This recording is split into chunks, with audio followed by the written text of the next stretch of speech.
You can really make a business case out of any solution that you are offering to the very large group of audience which are facing a very fundamental problem. You just need to connect the dots rightly. You need to attract the right kind of people to support you in the process, to optimize the process, to make it profitable.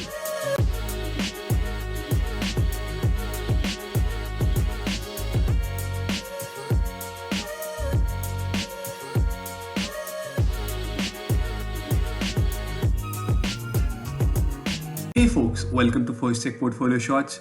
My name is Tejas, and this is a series where we speak to founders of our portfolio companies so that you get to know the team, understand what they're building, and the problem they're trying to solve. If you like the content that we've been putting out, do like, share, and subscribe so that we can reach more founders and startup enthusiasts like you. Today's very special guest is Talha Sheikh, founder and CEO of Biddano. Affordability and accessibility of medicines are two vital challenges that have affected health and longevity for umpteen Indians. One of the primary reasons is the lack of organized last mile delivery of medicines to people, especially to those in remote areas. Biddano offers a unique marketplace for distributors, pharmacies, and hospitals to expand their procurement horizon. I had a really interesting conversation with Tala, and it was really great to learn about their culture and their plans for the future. Stick around till the end of the episode to learn more. Hi, Talha. How are you? I'm good. I'm good. How are you? I'm great too. Awesome. So let's get started, Talha. So my first question for you today is that what problem are you trying to solve as a founder, and what problem is Bidano trying to solve?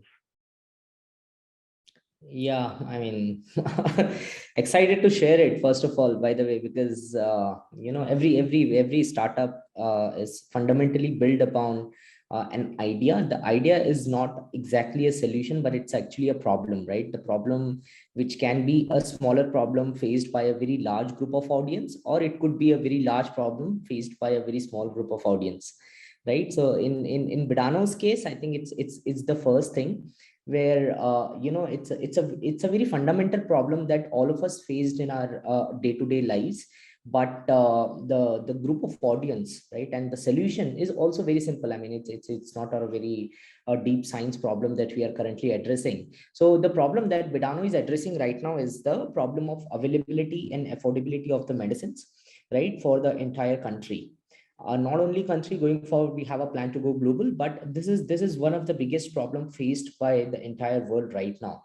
So the problem that Bidano is addressing is mainly revolving around the healthcare supply chain, where we are trying to eliminate the inefficiencies in the overall healthcare ecosystem with the integration of different stakeholders via advanced technology platforms, and bring in more efficiency that will ultimately reduce the cost of healthcare for the end consumers.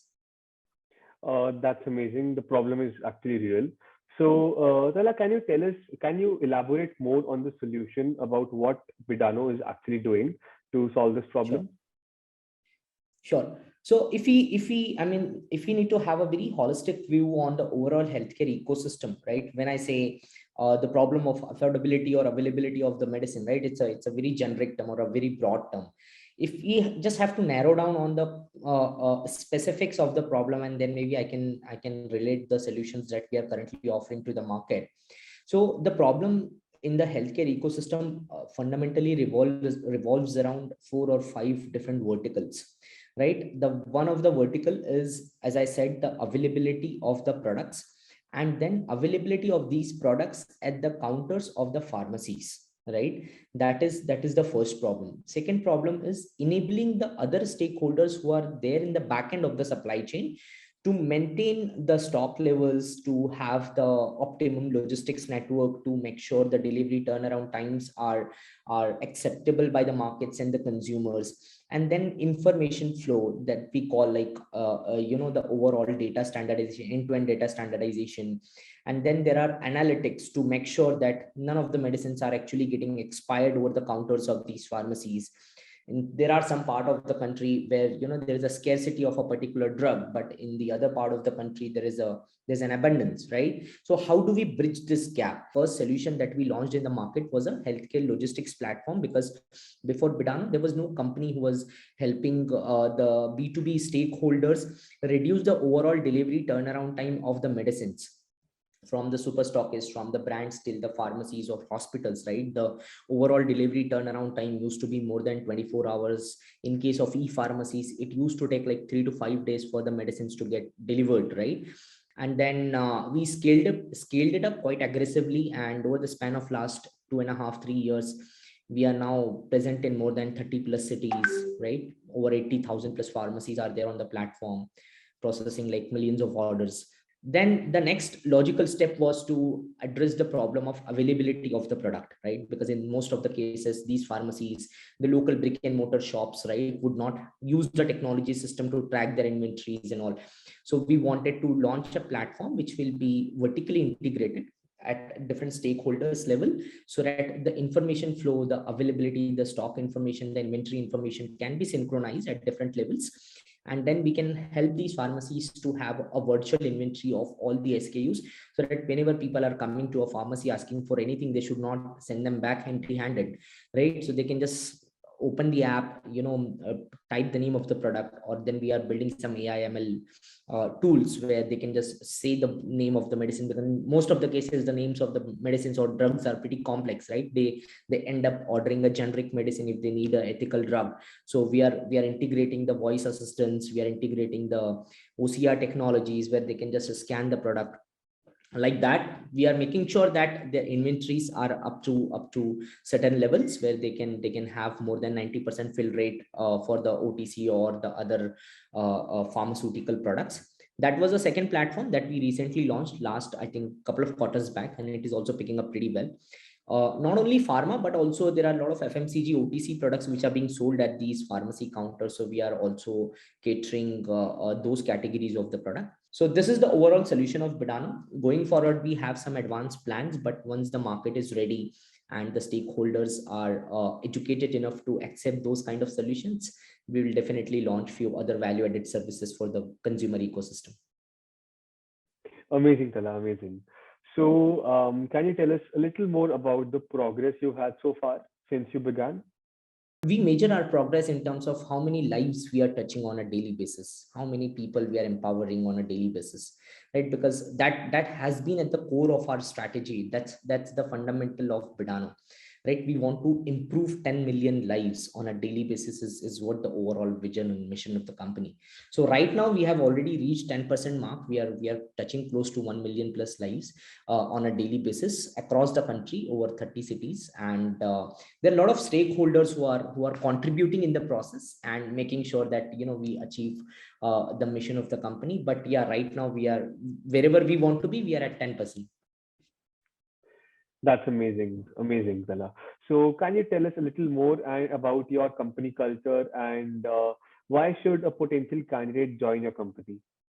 Every startup has got different core values, right? So what is Biddano's core value? So having some investors, some advisors on board, right, have really helped us to sort of organize our perspective, right, towards something which is actually meaningful, or which actually really adds value to any startup. How do you build and how do you inculcate the core values that you had when you were starting up, right, to each and every member of your company? Right here, I mean, we are not corporates, right? There are no formal hierarchies and all. Of course there are designations required because you need to get certain things done from certain people looking at their expertise and skill set. But at the end of the day, right, we are all at the same page, right? So everybody should feel that it's their own baby, right? And that's what happens in Biddano.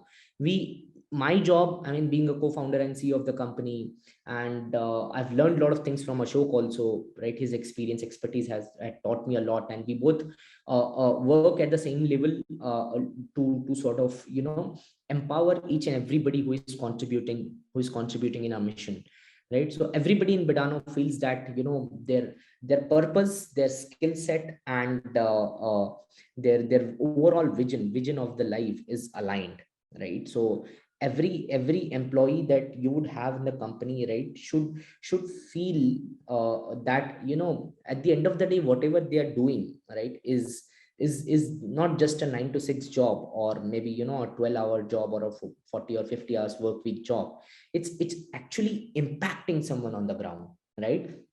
and you need to have a very thin wall between their visibility and the impact. Let them experience the impact, right? So what we do is we let people in the company to experience different aspect of our business, right? So recently we have just launched an initiative where all of our team members across the verticals, right, need to experience how to sort of interact with the end consumer, right? Listen to their queries, go out there and deliver the medicines to the consumers if required, right?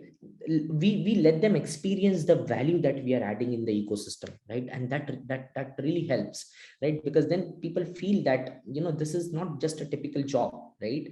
It is whatever they are doing, there is a purpose right behind it, and the purpose has got some values. And when the value, when your purpose with your skill set gives you certain outcome, and when that outcome actually adds value to somebody's life, and if you're fortunate enough to experience that instance, right, then you feel that whatever you're doing, you're limitless, right? So that kind of experience is what every startup should focus on.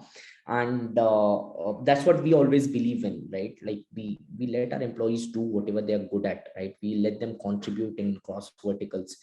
We then have a lot of activities, events which are somewhat unique, but of course at the end of the day, there has to be fun, right? Fun element has to be there. That's what really differentiates from like us from the corporates, right? So there are a lot of things, but yeah, how do we inculcate the core values of the company in everybody is what the focus area for me and Ashok is. That is awesome, Talha. My last question for you now is, so every startup founder has this voila moment where they feel that this building something very, very cool. And I'm sure you had that moment as well. Can you tell me about that moment? So there was a time when I started this. Ashok has always been the guide or a mentor, right, to the overall company, because he's the most senior person in our company. And since day one, his thought process was to make the overall business big enough so that we impact, like this, as I said, 10 million plus lives. So I used to do all the groundwork.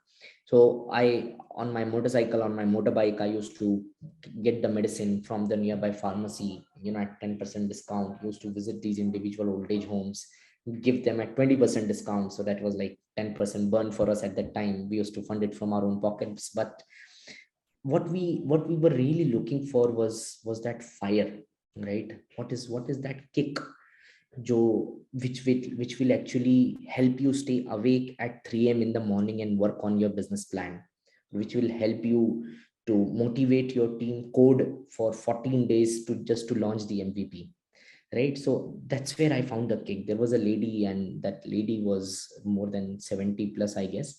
She was bedridden, but whenever I used to deliver the medicine to her, she did not have anything to give to me, honestly. I mean, she had around 5,000 rupees ka pension, monthly pension, and out of which 4,000 rupees used to be her medicine bills, right? And she used to she was there in one of our old age home here in Pune.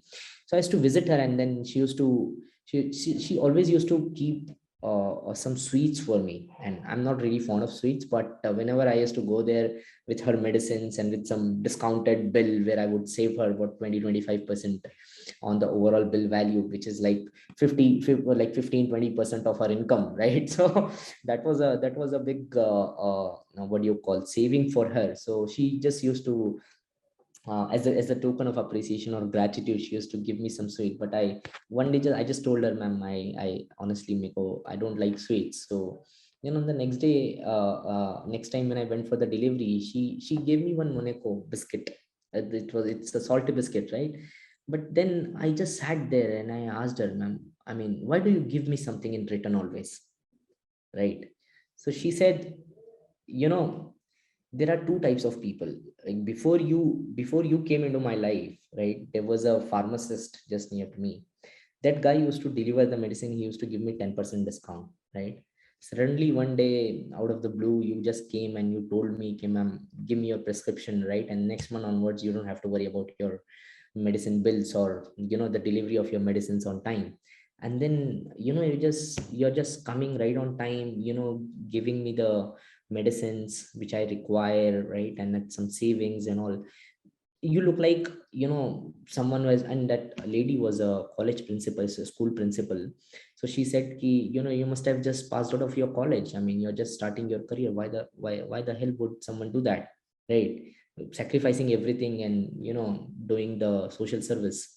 So I said, I mean, this is what I feel is my passion. So she said, like, you know you are a mensch, right? Mensch is a terminology used for a person, right, who does something for someone without any expectations in return, right? We don't expect anything from our consumers, right?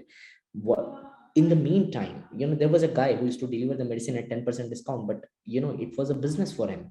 For him, it is not a business. If it would have been a business for you, you would not give me more than 10% discount, right? Ultimately, why would you burn your own money just to deliver the medicine to me, and plus travel 20 kilometers, right, uphill, in this old age home where nobody likes to come, even our own kids don't like to visit us, right? Why would you come to places like this, right, and do the service for us? So I really feel that if you continue to do this, right, I don't know whether you'll be a successful businessman or not, but you're gonna get a lot of blessings. So that was the moment, then that was the experience when I decided that this is what we want to do. And then when me and Ashok sat one day and we were discussing here, this is what is happening in the process, right? And Ashok, I mean, he was a senior general manager of WNS earlier, having spent decades of his life working with a lot of MNCs at a very senior leadership position, investment banking professional, working with Credit Suisse and a lot of other banks. I was having my technology service business before Biddano. I was in Hong Kong. We had JV with a lot of large companies, had clients in US, UK, very early days of my life. We were quite satisfied with our lifestyle and all, but at the end of the day, whatever we were doing was not adding any value, right, to the society. So this was the moment when that lady told us, like, whatever you guys are doing, right, I don't know whether you guys will make money or not. Of course, this is like a loss making proposition for you, but I know for the fact that you're going to get a lot of blessings because you're helping people who cannot help you back, right? What we can do is we can just keep ordering from you, but that more than that, that's ultimately a more loss for you. But more than that, what we can give you, so I'm just giving you some sweet or a Monaco biscuit or a lot of blessings. And that's when we decided that you can really make a business case out of any solution that you are offering to the very large group of audience which are facing a very fundamental problem. You just need to connect the dots rightly. You need to attract the right kind of people to support you in the process, to optimize the process, to make it profitable. Any solution can be converted into a profitable business model, right? If you have the passion behind that, then you don't give up, right? So, and with that, I mean, we started our journey and here we are continuing to do that. Your mission and your journey is inspiring, Talha. And honestly, it was really, really nice talking to you today. And thank you for being here today. Thanks a lot, Talha. Thanks, Tejas. Looking forward to more conversations like this. Awesome.